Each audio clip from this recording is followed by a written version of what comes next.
To studies and Saket Kumar. और आज के वीडियो में हम क्या पढ़ने वाले हैं, तो आज के वीडियो में हम पढ़ने वाले हैं the making of nationalism in Europe. और अभी तक हमने पढ़ा क्या क्या है, तो अभी तक हमने पढ़ लिया है फ्रेडरिक सॉरेल की पेंटिंग वाले पार्ट को हमने ख़त्म कर लिया है, फिर हमने फ्रेंच रिवॉल्यूशन को ख़त्म कर लिया है। अब हम फ्रेंच रिवॉल्यूशन के बाद के पीरियड के यूरोप को देखने जा रहे हैं इस पार्ट में। तो चलिए देखते हैं कि इस पार्ट में हमें क्या क्या देखने को मिलेगा। इससे पहले मैं आपको यह याद करवा दूं कि फ्रेंच रिवॉल्यूशन कब आया था। फ्रेंच रिवॉल्यूशन आया था 1759 में, यानी कि लगभग मिड 18th सेंचुरी के टाइम पे। तो चलिए अब इसी के साथ हमारा चैप्टर का अगला टॉपिक शुरू करते हैं। तो ये टॉपिक है the making of nationalism in Europe. इस टॉपिक के आगे हम कई सब टॉपिक्स भी पढ़ेंगे। ये टॉपिक का बस ओवरव्यू है कि इसमें स्टार्टिंग में जब यूरोप था फ्रेंच रिवॉल्यूशन के टाइम के पास मिड 18th सेंचुरी में, उस पार्ट को हम देखेंगे इस वीडियो में। और फिर अगले वीडियो से हम इस टॉपिक के आगे के सब टॉपिक्स को पढ़ेंगे, ठीक है। तो चलिए हमारे इस टॉपिक को शुरू करते हैं। There was no existence of nation states in Europe before the mid 18th century. अच्छा, तो इस पॉइंट से आपको क्या समझ में आ रहा है? इस पॉइंट से आपको ये समझना चाहिए कि नेशन स्टेट्स का एग्जिस्टेंस नहीं था यूरोप में मिड 18th सेंचुरी से पहले। मिड 18th सेंचुरी में तो आया फ्रेंच रिवॉल्यूशन, उसी समय में आया था, लेकिन उससे पहले तो कोई नेशन स्टेट्स नहीं था। उसके बाद आया फ्रांस आया, फिर आगे आगे बढ़ते गए तो फिर आगे बहुत सारे कंट्रीज नेशनलाइज हुए, लेकिन तब तक कोई नहीं हुआ था मिड 18th सेंचुरी तक। अच्छा, उस समय इटली, जर्मनी और स्विट्जरलैंड को डिवाइड कर दिया गया था डचीज और कैंटन्स में। अब आप बोलोगे ये तो 3 कंट्रीज हैं, इनको इसमें कैसे डिवाइड किया? ये तो 3 ग्रुप्स हैं अलग अलग। तो देखिए ग्रुप्स में इस तरह से डिवाइड किया गया कि ग्रुप्स के जो नाम हैं उनके बेसिस पे उनको 2 पार्ट्स में बांट दिया। समझ में आ रहा है मेरी बात को कि ग्रुप्स के नाम पर, लिंग्विस्टिक ग्रुप्स के नाम पे उनको बांट दिया गया, ठीक है। तो किस किस कंट्री को बांटा गया था? इटली को, जर्मनी को और स्विट्जरलैंड को, ठीक है। तो आगे अब हम जब पढ़ते हैं, there were autocratic monarchies in eastern and central Europe having territories with diverse people. यानी कि यूरोप के ईस्टर्न वाले पार्ट में और सेंट्रल वाले पार्ट में मोनार्की का कब्जा था, ठीक है। और यहाँ पर जो है डाइवर्स ग्रुप ऑफ पीपल रहते थे। अब आपको ऊपर वाले चीज से थोड़ा सा ज़्यादा नहीं कनेक्ट करना चाहिए। ये देखिए ये 3 कंट्रीज है और इसमें देखिए 2 अलग अलग तरह के लोग रहते हैं। तो क्या थोड़ी सी डाइवर्सिटी क्रिएट हुई। अब उसी तरह से जैसे हमारा इंडिया है, इंडिया में कितने अलग अलग ग्रुप्स रहते हैं एक साथ, तो ये भी डाइवर्सिटी हुई, ठीक है। अब उन ऑटोक्रेटिक मोनार्कीज में भी ऐसा ही था कि वहां पे भी डाइवर्स पीपल रहते थे, पर वहां पे कुछ एक छोटी सी गड़बड़ ये थी। जैसे इंडिया में तो हमारे ये है कि सबके लिए रूल सेम है, लॉ सेम है, सब एक ही लॉ का पालन करते हैं, ऑफिशियल लैंग्वेज सेम है, और गवर्नमेंटल वर्क में हम लोग उसी ऑफिशियल लैंग्वेज का यूज़ करते हैं। कल्चरल चीज़ों को हम अपने तक सीमित रख कर सकते हैं, बट गवर्नमेंटल के लिए हम कल्चरल चीज़ों को उसमें शामिल नहीं कर सकते हैं। पर वहाँ पर उस समय वैसा नहीं था। वहाँ पर लिंग्विस्टिक ग्रुप्स के चलते एरिया बट गए थे, ठीक है। वहाँ पर क्या था कि एक लिंग्विस्टिक ग्रुप्स एक दूसरे में इन्वॉल्व होकर ज़्यादा रहते नहीं थे। वहाँ पे उसके चलते क्या हुआ था कि एरिया अलग अलग पार्ट्स में डिवाइड होते जा रहे थे, ठीक है। तो इससे क्या हुआ कि यूरोप में जो कंट्रीज थी उनकी यूनिटी खत्म हो रही थी। क्योंकि देखिए जैसे कि मान लीजिए कोई कंट्री है, ठीक है, उसमें आपका एक पार्ट कोई और मान लीजिए किसी डचीज ग्रुप के द्वारा रूल किया जा रहा है, ये पार्ट कैंटन्स के द्वारा, और ये पार्ट आपका मान लीजिए कि किसी और ग्रुप के द्वारा, ये ग्रुप ए, ये ग्रुप बी और ये ग्रुप सी के द्वारा रूल किया जा रहा है, ठीक है। अब ये जो ग्रुप ए है वो क्या कहेगा कि मुझे सिर्फ खुद से मतलब है, मैं अपना रूल अलग बनाऊंगा। बी भी बोला मैं अपने अलग रूल बनाऊंगा, मेरे कंट्री का ये फ्लैग होगा, अलग फ्लैग होगा मेरे पार्ट का, मेरे लिंग्विस्टिक कल्चर से रिलेटेड। सी बोला कि मुझे तो तुम दोनों से कोई मतलब नहीं है, मेरा अलग सब कुछ होगा। तो इससे क्या हुआ, कंट्री अलग अलग टुकड़ों में बट गया, ये अलग हो गया, ये अलग हो गया, ये अलग हो गया, सब एक साथ रहते हुए भी अलग हैं। तो ये किस वजह से हुआ, ये उनके कल्चर को फॉलो करने की वजह से होगा। पर कल्चर को फॉलो करना कोई गलत चीज नहीं है, बट उसके चलते डिवीजन करना, एक दूसरे के साथ भेदभाव करना यहाँ पे गलत हो गया। ठीक है, तो चलिए आगे का टॉपिक हमारा शुरू करते हैं। तो आगे हमारा ये है कि इसका एग्जाम्पल लेके बताया है कि कैसे वहां पे ऑटोक्रेटिक मोनार्की जहां जहां फैली हुई थी वहां पे डाइवर्स पीपल रहते थे।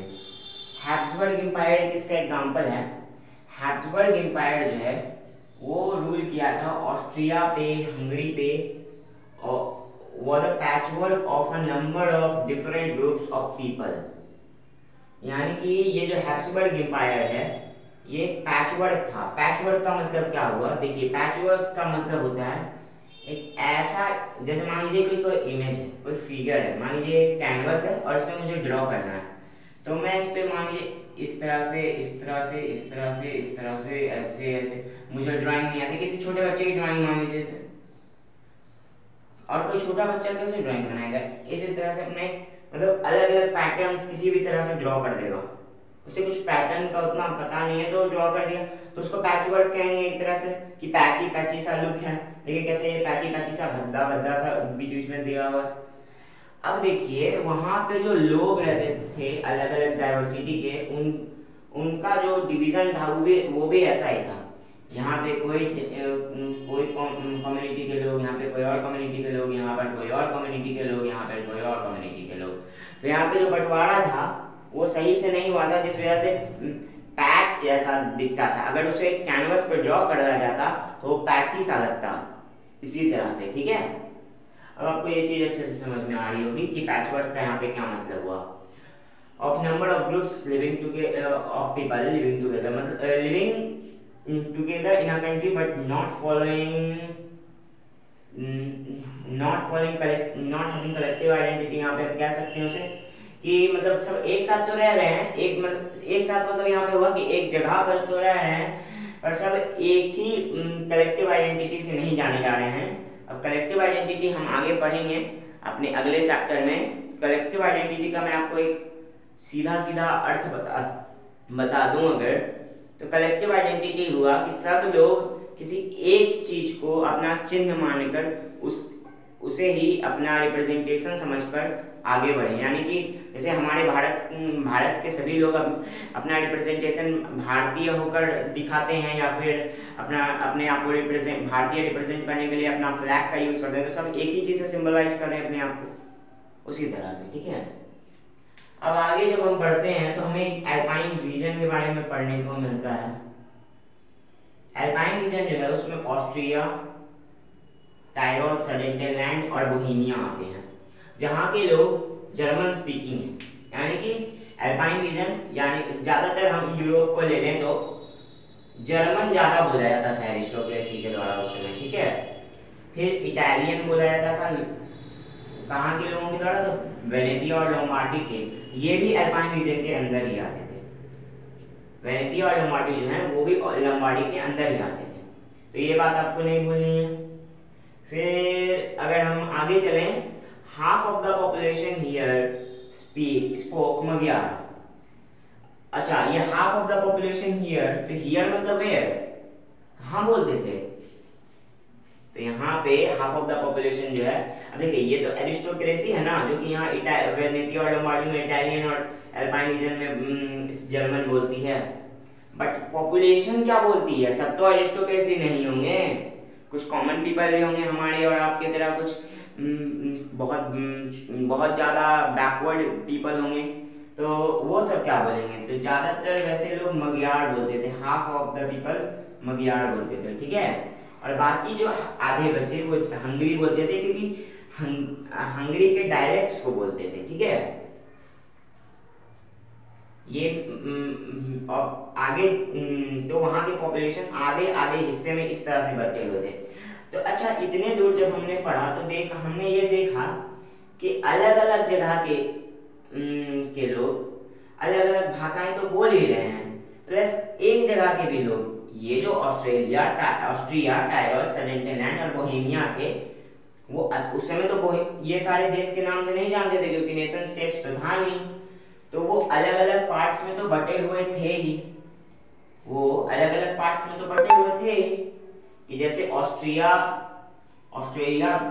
भी टुकड़ों में बटा हुआ होगा, सडेनलैंड भी टुकड़ों में बटा हुआ होगा, और सबको मिलाकर बना दिया गया होगा एक रीजन जिसका नाम रख दिया होगा एल्पाइन रीजन। तो एल्पाइन रीजन तो अब आपको समझ में आ गया होगा कि एल्पाइन रीजन क्या है, कि अलग अलग हिस्से देशों के, या अलग अलग देश जो कि उस समय नेशन स्टेट्स नहीं बने थे और बाद में मिलकर उन्हें नेशन स्टेट्स मिलाकर बाद में उन्हें अलग अलग करके नेशन स्टेट्स बनाया गया कलेक्टिव। हम यहाँ देखते हैं तो ठीक है, तो ऑस्ट्रिया, टायरल, सडेनलैंड, बोहेमिया और वेनेजिया, लोम्बार्डी, ये सब अभी अल्पाइन रीजन के अंदर आ रहे हैं, यानी सब अभी उस समय के लिए एक रीजन में है। लेकिन जब एक रीजन में भी थे तब भी वहाँ के जो लोग थे अलग अलग पैचवर्क में बटे हुए, पैचवर्क की तरह बटे हुए थे, पैचवर्क में जो अलग अलग टुकड़े होते हैं उसकी तरह बटे हुए थे। कोई किसी और भाषा को बोल रहा है, कोई किसी और भाषा को बोल रहा है, तो कोई किसी और भाषा को, तो कोई किसी और भाषा को, सब अपने अपने कल्चर के हिसाब से बात करते हैं। कोई किसी दूसरे से उतना ज़्यादा किसी दूसरे कल्चर में उतना ज़्यादा इंटरफेरेंस नहीं होता है। जैसे कि अब आगे भी हम पढ़ेंगे तो देखिए पॉलिश बोलते थे लोग गैलिशिया में, और वो भी कौन से लोग थे, एरिस्टोक्रेसी बोलते थे। तो इसी तरह से लोग अलग अलग जगह पे, एक ही रीजन के अलग अलग जगह पे अलग अलग लोग अलग अलग भाषाओं को बोलते थे और अपने कल्चर से ही मतलब रखते थे। तो इस वजह से यूरोप बहुत और ज़्यादा बट गया था। एरिस्टोक्रेसी ने तो उसे बांटा ही, प्लस वहाँ के लोगों ने भी उसे बांटा। अब उसके बाद जब हम आगे पढ़ेंगे, the only tie binding them together was a common alliance to the allegiance to the emperor। बस एक ही चीज थी जो उन्हें एकजुट कर कर रखती थी, वो था एम्पेरर के प्रति उनका सम्मान। ठीक है,